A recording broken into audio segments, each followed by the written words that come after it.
सो एक मूवी के अंदर अच्छे वीएफएक्स देखना किसको नहीं पसंद है भला, चाहे वो एक ट्रांसफॉर्मर्स मूवी हो जिसके अंदर रोबोट्स इतने ज्यादा ऑसम लगते हैं, एकदम रियलिस्टिक लगता है और उनके एक्शन सीन्स इतने ज्यादा क्रिएटिव, या एक डिजास्टर मूवी जिसके अंदर जो तबाही दिखाई जाती है वो देख के तुम्हारा जॉ ड्रॉप हो जाता है, रोंगटे खड़े हो जाते हैं, या सिंपली बस एक सुपर हीरो स्पाइडरमैन टाइप की मूवी जिसके अंदर इतने क्रेजी मूवमेंट्स हो सकते हैं जो बहुत इंप्रेसिव लगते हैं। एंड ये सारी चीजें पॉसिबल हो पाती हैं बिकॉज ऑफ वीएफएक्स। इतना ही नहीं, इतने ज्यादा वियर्ड और डिफरेंट टाइप के कॉन्सेप्ट्स हैं जो हम देख पाते हैं मूवीज के अंदर, इतनी सारी चीजें एक्सप्लोर कर पाते हैं बिकॉज ऑफ वीएफएक्स की वजह से पॉसिबल हो पाती हैं। जो चीज असली लाइफ में एग्जिस्ट नहीं करती है उसे भी क्रिएटिव और रियलिस्टिक तरीके से वीएफएक्स दिखाने की पावर रखता है एंड वो इतना कन्विंसिंग लगता है कि लाइक वो स्टोरी को नेक्स्ट लेवल पे पहुंचा देता है। एक अच्छा वीएफएक्स स्टोरी को हमेशा सपोर्ट करता है एंड यस, यही बॉटम लाइन है कि वीएफएक्स को अच्छे से पुल ऑफ किया जाए तो बहुत अमेजिंग है। जिसका मतलब ये भी है कि वीएफएक्स को अगर तुम ढंग से पुल ऑफ नहीं कर पाए तो वो तुम्हारे लिए नेगेटिव चीज भी बन सकता है एंड स्टोरी को सपोर्ट करना तो बहुत दूर की बात, बुरे वीएफएक्स की वजह से मूवी पूरी तरीके से डिस्ट्रैक्टिंग हो जाती है, सीन्स बहुत ज्यादा फनी लगते हैं, मूवी तुम्हें एंगेज नहीं कर पाती है, इन शॉर्ट पूरी मूवी का मजाक बन के रह जाता है। और ये बात मैं हर जगह की मूवीज के एस्पेक्ट में बोल रहा हूँ, चाहे वो हॉलीवुड की मूवी हो, उनके अंदर भी मैंने बहुत बेकार बेकार वीएफएक्स शॉट्स देखे हैं, या फिर इंडियन मूवीज जिसके अंदर मैंने ऐसी मूवीज भी देखी है जिन्होंने मेरा दिमाग फाड़ के रख दिया था कि मैंने क्या देख लिया लिटरली, उनके बारे में भी बात करेंगे। बट अभी ध्यान देते हैं बड़ी पिक्चर पे जिसके अंदर आई फील बहुत सारे लोग मेरे से अग्री करेंगे एंड तुम फील करते हो प्रोबेबली ये कि Indian movies most of the times जो वीएफएक्स ट्राई करती है वो हिट नहीं करता है, या तो सिंपली कन्विंसिंग इनफ नहीं लगता है या इलॉजिकल लगता है एट पॉइंट्स एंड वो तुम्हें ऑब्वियसली मूवी से बाहर कर देता है। जैसे देखते ही तुम बता सकते हो कि ओ ये वीएफएक्स है, तो क्या रीजन है? क्योंकि हॉलीवुड के अंदर वो एक ऐसी चीज को भी बिलीवेबल और कन्विंसिंग इनफ बना देते हैं जो असल में एग्जिस्ट नहीं करती है, और इंडिया में एक ऑलरेडी एग्जिस्टिंग असली चीज को भी कन्विंसिंगली इनफ तरीके से नहीं दिखा पाते। तुम्हारे भी दिमाग में सवाल आते हैं तो एकदम सही जगह आए हो, चलिए शुरू करते हैं।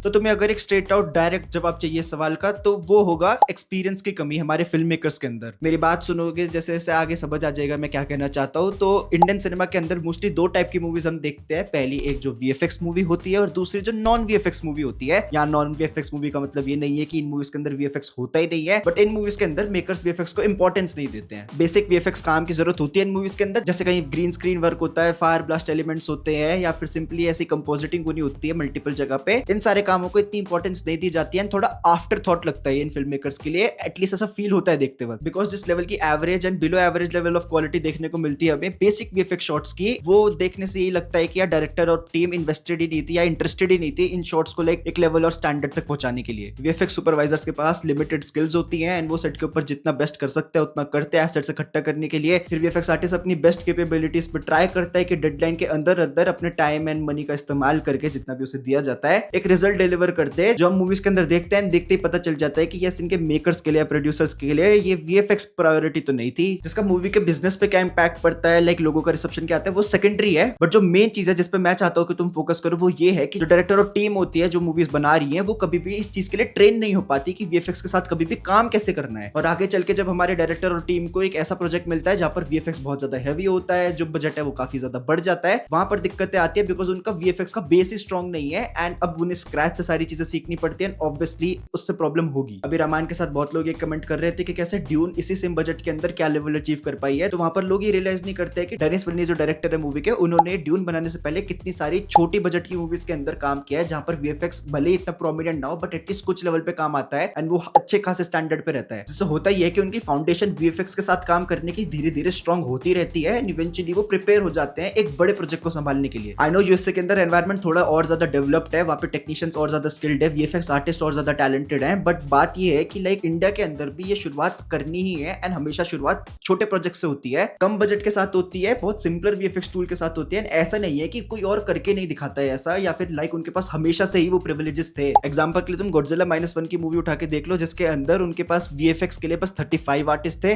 मूवी का बजट 80 या 120 करोड़ था इंडियन रुपीस में, और 6 से 8 महीने के टाइम के अंदर उन्होंने जो वीएफएक्स की क्वालिटी दी थी, उन्होंने बेस्ट वीएफएक्स का ऑस्कर जीता था उस साल। जहां पर ये सारी चीजें जो इतनी अब्सर्ड है वो बस इसीलिए पॉसिबल हो पाई बिकॉज जो इस मूवी के डायरेक्टर थे वो एक वीएफएक्स आर्टिस्ट थे नेटिवली। सेम एग्जांपल मैं तुम्हें गैरेट एडवर्ड्स का दूंगा जिन्होंने best looking star Wars movie बनाई थी। उन्होंने गॉडजिला का ये यूनिवर्स शुरू किया था अपनी इतनी ज्यादा ऑसम और हॉरर टच वाले गॉडजिला मूवी के साथ। अभी रिसेंट में क्रिएटर बनाई थी, जुरासिक वर्ल्ड रीबर्थ बनाई थी, एंड ये सारी मूवीज का बजट काफी ज्यादा रीजनेबल था बिकॉज वो वीएफएक्स आर्टिस्ट थे पहले। एंड आई एग्री कि एग्जांपल काफी ज्यादा एक्सट्रीम केस के हैं जिसके अंदर ये डायरेक्टर्स दोनों वीएफएक्स के अंदर बहुत ज्यादा स्ट्रॉन्ग थे, एंड ऐसा नहीं है कि in level of visual effects वाली मूवीज नहीं बनाई है बाकी डायरेक्टर्स ने, बट पॉइंट ये देखो तुम कि इनके पास जो वीएफएक्स का इतना स्ट्रॉन्ग फाउंडेशन था उसकी वजह से उन्होंने इतने कम बजट के अंदर वो क्वालिटी अटेन कर ली। एंड अगर तुम्हारे पास विजुअल इफेक्ट्स की वो बेसिक अंडरस्टैंडिंग है, तुम्हारा फाउंडेशन स्ट्रॉन्ग है, तो लिटरली फिल्म मेकिंग के अंदर जमीन आसमान का फर्क आ सकता है। एक और एग्जांपल देता हूं तो ईशान शुक्ला हमारे इंडिया के एक एनिमेटर है जिनका लाइक एक्सपीरियंस बहुत ज्यादा स्ट्रॉन्ग है एनिमेशन के अंदर। उन्होंने शायद इसकी पढ़ाई भी करी है, मल्टीपल एनिमेशन प्रोजेक्ट्स के अंदर काम भी किया है, जिसका रिजल्ट ये है कि आज के टाइम में वो बाहुबली द इटर्नल वॉर नाम की मूवी बना रहे हैं जो पूरी एनिमेटेड होगी। एंड उसको डेवलप करने की पूरी जिम्मेदारी फ्रांस के एक स्टूडियो ने लिया जिन्होंने आर्केन बनाया था, जहां पर लाइक जो एनिमेटर्स है वो बहुत ज्यादा स्किल्ड है, बट उनको लीड करने के लिए डायरेक्टर की एटलीस्ट बेसिक नॉलेज होना इंपॉर्टेंट है। एंड वो चीज कर पा रहे हैं बिकॉज उनके पास वो फाउंडेशन है, जिसका रिजल्ट ये है कि जो रिजल्ट देखने को मिल रहा है वो काफी ज्यादा अमेजिंग लग रहा है एंड एकदम उसी लेवल पे है जितने लाइक लिटरली आर्केन के दोनों सीजन थे। एंड इस मामले में आई फील मैडॉक स्टूडियोज बहुत ज्यादा अच्छा काम कर रहा है। उनका खुद का जो हॉरर कॉमेडी यूनिवर्स है उसके अंदर उन्होंने 30 करोड़ के अंदर मुंजिया मूवी बनाई थी, जिसके अंदर एक पूरा सीजीआई कैरेक्टर था मूवी के अंदर, एंड वो मूवी के एकदम सेंटर में था। एंड स्टिल उन्होंने वो जिस क्वालिटी के साथ पुल ऑफ किया है, आई अग्री पूरा पॉलिश नहीं है, बट वो मूवी के अंदर पूरा हिट करता है, काम करता है। एंड उसका रिजल्ट यही है कि वो मूवी इवेंचुअली हिट भी हुई। नहीं, स्त्री 1 से लेके अभी थामा तक के बीच में जितने भी ये लेके डिफरेंट क्रिएचर्स दिखाए गए हैं, जो भी इन्होंने वीएफएक्स के अंदर काम किया है, हर मूवी के साथ आई फील वो इंप्रूव होते जा रहा है, स्त्री 2 की फाइनल फाइट छोड़ के। बट यस, एक पॉजिटिव डायरेक्शन में जा रहा है, जिसका रिजल्ट ये होगा कि डायरेक्टर्स आगे के लिए काफी ज्यादा प्रिपेयर्ड हो जाएंगे और भी ज्यादा कॉम्प्लिकेटेड प्रोजेक्ट्स उठाने के लिए केपेबल हो जाएंगे फ्यूचर में। इतना ही नहीं, ओटीटी के अंदर भी आई फील कि बहुत सारे ऐसे प्रोजेक्ट्स हैं जिनके अंदर टेक्निकली चीजें बहुत स्ट्रांग होती है एंड नए फिल्म मेकर्स मोस्टली इसके अंदर जाते हैं ओटीटी के अंदर नए प्रोजेक्ट्स बनाने, नई सीरीज के अंदर काम करने के लिए। वहां पर वो जो टेक्निकली चीजें वो सीख रहे हैं वो आगे चल के बहुत इंपॉर्टेंट पड़ेगी जब वो थिएट्रिकल मूवीज बनाएंगे उन प्रोजेक्ट्स में काम करेंगे। तो बॉटम लाइन सिंपली ये है कि जो एक्सपीरियंस होता है वो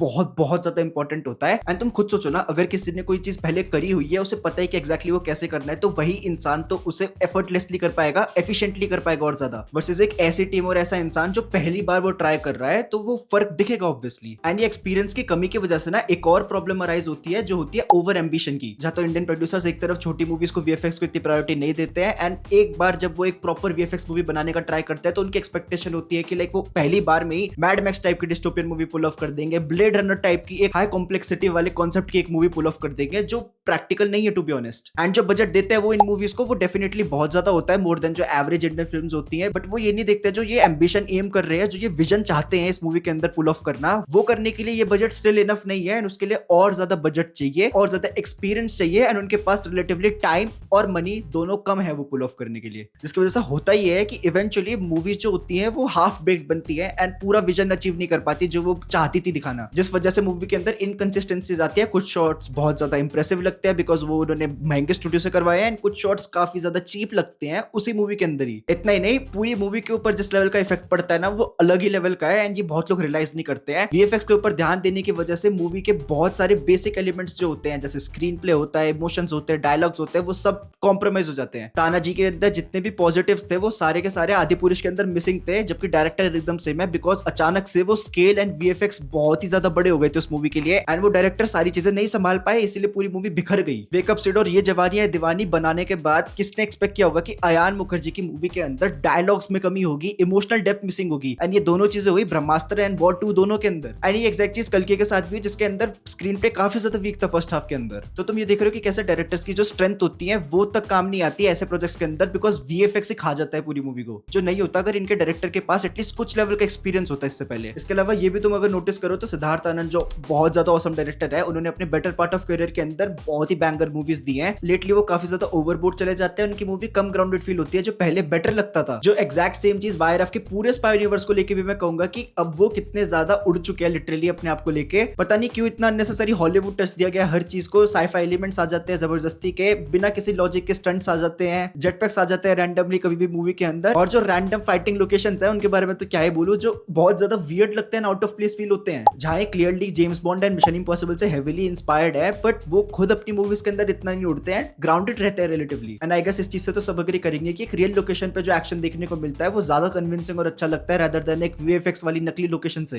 प्लस जो वीएफएक्स का बजट बचेगा इन सीन्स को ना करने से, वो इसी मूवी की वीएफएक्स को और ज्यादा इंप्रूव करेगा। एंड ये पर्टिकुलर चीज तुम वॉर 1 एंड वॉर 2 के बीच में सिग्निफिकेंटली फील कर सकते हो कि क्वालिटी में कौन ज्यादा बेटर थी। तो ये एफिशिएंसी रखना कि तुम सारी चीजों को मैनेज कर लो, स्टोरी एंड बेसिक चीजों को बिल्कुल भी कॉम्प्रोमाइज ना होने दो, प्लस वीएफएक्स को एक स्ट्रॉन्ग लेवल पे लेके चले जाओ, बहुत ज्यादा मुश्किल होता है करना। एंड हमारे यहाँ दिक्कत यही हो रही है कि या तो हम लाइक वीएफएक्स को बिल्कुल भी प्रायोरिटी नहीं देते हमारी मूवी के अंदर, या फिर एकदम 100 पे लेके चले जाते हैं, जहां पर डायरेक्टर्स एकदम ही नई टेरिटरी के अंदर आ जाते हैं एंड मूवी एकदम ही वेट हो जाती है, जिसके लाइक सबसे बेस्ट पॉसिबल वे आगे बढ़ने का इनके बीच का रास्ता कि लाइक हम आगे बढ़े बट लाइक एक रियलिस्टिक अप्रोच के साथ मूवीज को डील करें ना, बजट बढ़ाएं पर थोड़ा बढ़ाएं, वीएफएक्स को प्रायोरिटी देनी है तो एटलीस्ट थोड़े लेवल पे देना शुरू करें स्टार्टिंग में, डायरेक्टर्स को और ज्यादा ट्रेनिंग मिले इस चीज की, डायरेक्टर्स और ज्यादा अवेयर हो जाए, एक्सपीरियंस आए एंड फिर जाके लाइक एक बड़ा प्रोजेक्ट एम करे। जहां ऐसा नहीं है कि इंडिया के अंदर ये चीजें होती नहीं है, ऐसे बहुत सारे सिग्निफिकेंट एग्जांपल्स है जिन्होंने ये बहुत इफिशिएंटली वीएफएक्स का इस्तेमाल करके दिखाया है। इनफैक्ट फ्लॉलेस लेवल का वीएफएक्स देखने को मिलता है, जिसके अंदर मैं मेंशन करूंगा सबसे पहले तुम्बाड़ को। पूरी मूवी काफी ग्राउंडेड चलती है, प्रैक्टिकल शूट किया उन्होंने, सेट्स बनाया बहुत ज्यादा सॉलिड, जो एनवायरनमेंट है एटमॉस्फेरिक वाइब है पूरी बहुत ज्यादा अमेजिंग लगती है।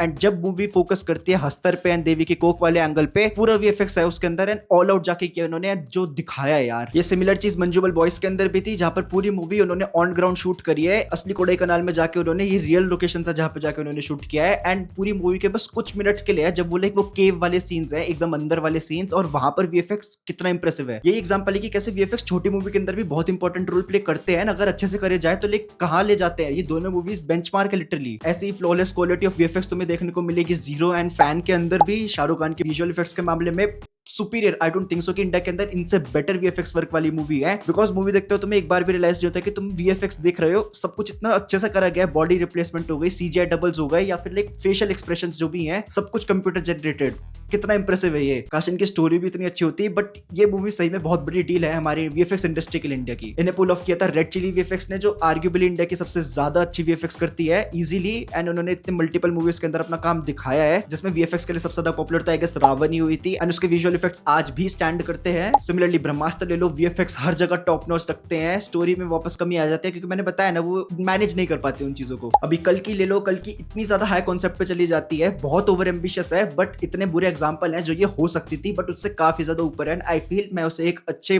स्लॉट में डालूंगा। इसके अलावा मैं मेंशन करूंगा लोका के चैप्टर 1 को, जिन्होंने लाइक बहुत अच्छे से दिखाया कि एफिशिएंटली वीएफएक्स को कैसे डाला जा सकता है। मलयालम सिनेमा के अंदर पता नहीं क्या चल रहा है, छोटी से छोटी फिल्म के अंदर भी वीएफएक्स कितने ज्यादा इंप्रेसिव हो रहे हैं। ऐसी रोबोट का पार्ट 1 आया था, 2.0, दोनों लाइक माइलस्टोन मूवीज हैं। एसएस राजामौली की बाहुबली ले लो तुम, दोनों पार्ट, या RRR, like literally legendary VFX work किया गया इनके अंदर, स्पेशली एनिमल्स को लेके। लाइक ओवरऑल तुम्हें रियलाइज नहीं होता है कि कितना ज्यादा पॉजिटिव डायरेक्शन में जा रहा है सब कुछ, जो तुम्हें धीरे धीरे और दिखेगा इन आने आगे वाले प्रोजेक्ट्स के अंदर। सबसे पहले तुम वाराणसी ले लो, लोगों का यूनिवर्स और ज्यादा एक्सपैंड होगा, सेकंड मूवी आने वाली है, थर्ड के ऊपर भी काम ऑलरेडी शुरू हो चुका है। अल्लू अर्जुन एंड एटली की मूवी राका भी आ रही है, वो भी काफी वीएफएक्स अभी होने वाली है। तुम्बा 2 ऑफिशियली फिल्मिंग शुरू कर चुकी है। मैडक हॉरर कॉमेडी यूनिवर्स ने तो अपना पूरा स्लेट ही अनाउंस कर दिया है, इतने सारे इंटरेस्टिंग प्रोजेक्ट्स आने वाले उनके अंदर, एंड सारे के सारे वीएफएक्स अभी होंगे। ब्रह्मास्त्र के 2 और पार्ट स्लेटेड है एंड होपफुली स्टोरी भी अच्छी उनकी। एंड लास्टली सबसे रिसेंट में आने वाली रामायण पार्ट 1, जिसको लेके तो ऑलरेडी बवाल मच चुका है, काफी मिक्स्ड रिएक्शन है सबके, बट मेरे को उम्मीद है कि शायद ये डिलीवर करेगी एंड मे बी नया स्टैंडर्ड सेट कर देगी हमारी इंडस्ट्री के लिए। एंड आई नो बहुत सारे लोग मेरे से एग्री नहीं करते हैं, प्रोबेबली मैं गलत ही हूँ एंड मूवी सही में उस लेवल पे ना पहुंचे जितना मैं एक्सपेक्ट कर रहा हूँ, बट आई होप कि मूवी सबको गलत प्रूव कर दे। देखते हैं मूवी आने पे पता चलेगा, अभी कमेंट करने से कुछ भी नहीं होगा किसी भी मूवी के बारे में इनमें से जो भी आने वाली है। बट बॉटम लाइन समझो तुम कि वीएफएक्स एक काफी ज्यादा मुश्किल चीज है पुल ऑफ करना, एंड इंडियन सिनेमा मैंने एक्सपेक्ट नहीं किया था कि इतने ज्यादा सीरियसली इसे आगे लेके जाएगा। एंड उसका कारण ये भी है कि प्रोड्यूसर्स को बहुत ज्यादा पॉजिटिव रिस्पॉन्स मिल रहा है, जितने भी ये बड़ी वीएफएक्स वाली मूवीज हैं, हैवी बजट वाली है, भले ही ज्यादा बजट होता है इनका, बट ये है कि ऑडियंस इन चीज पे रिस्पॉन्ड करती है एंड आती है इन मूवीज को देखने के लिए एटलीस्ट। एंड हमें एज ऑडियंस हमें नहीं पता है कि एग्जैक्टली कितना मुश्किल होता है ये, बिहाइंड द सीन क्या चैलेंजेस फेस करने होते हैं, एंड हम बस अपना फीडबैक दे सकते हैं। एंड ये इजी नहीं है बिकॉज अभी के टाइम पे, काफी रिसेंट